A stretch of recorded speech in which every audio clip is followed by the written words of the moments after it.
Have political relations between Europe and the US hit a new low? Washington's scathing assessment of the continent in a new security review. Europe faces civilizational erasure, according to the document, and its disregard for European concerns in ceasefire talks in Ukraine are driving frustrations with the Trump administration to new levels. Are transatlantic relations on thin ice?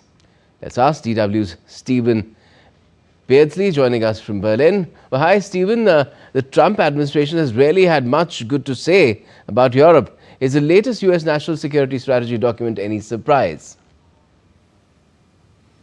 Yeah, in many ways not, because we know that Europe has disagreed with the Trump administration over many things this past 12 months. If we look at trade, if we look at issues of military spending, the two have been at loggerheads. That in itself is not surprising.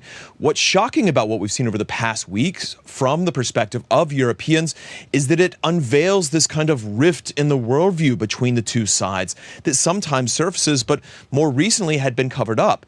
And what that means is that when you see in word that Washington is coming out and representing more populist ideas with, for example, the strategy review, borrowing populist phrasing, Kremlin phrasing, talking about civilization erasure, talking about basically the whiteness of Europe being the measure by which it is successful. And then when you see the interview with Donald Trump yesterday, in which he repeated some of this, talked about Europe as decaying, and then in action, when you see with those ceasefire talks in Ukraine that Europe has essentially been left at the table alone from Washington, feels itself left out, then you can see what some of the frustrations are about here. Now, so far, the European response has been mostly measured. On the official level, we see top EU diplomat Kaja Kallas saying, look, this is still a strong alliance. We saw the German Chancellor Friedrich Merz saying, look, some of this is understandable frustrations from the side of Washington, but we also know there's a lot of discontent that's not made public. And we see, for example, Kaja's predecessor, Josep Borrell, he was the former top diplomat for the EU, posting on Twitter on Tuesday, look, it's time to recognize that Trump is essentially an adversary to Europe. All right. So, Stephen, are we seeing a slow motion rupture in the transatlantic relationship as we know it, and is Europe prepared for it?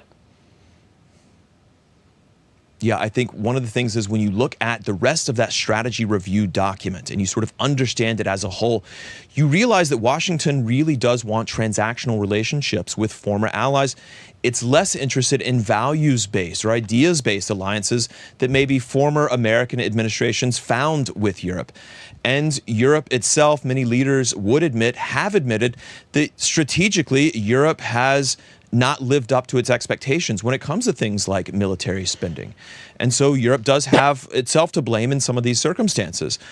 On the other hand, we know that if Trump is more transactional in his view of alliances, we know that within his administration, there are louder voices that are more ideological, especially when you look at J.D. Vance, when you look at Elon Musk. And these are the voices that seem to be coming through in this document in regards to Europe. And for Europe, that's a bit frightening when you look at this administration, the next 3 years, and then subsequent administrations. Is, in the best case scenario, Europe going to be somewhat neglected from the U.S., or will the U.S. indeed be something of an adversary to the political mainstream?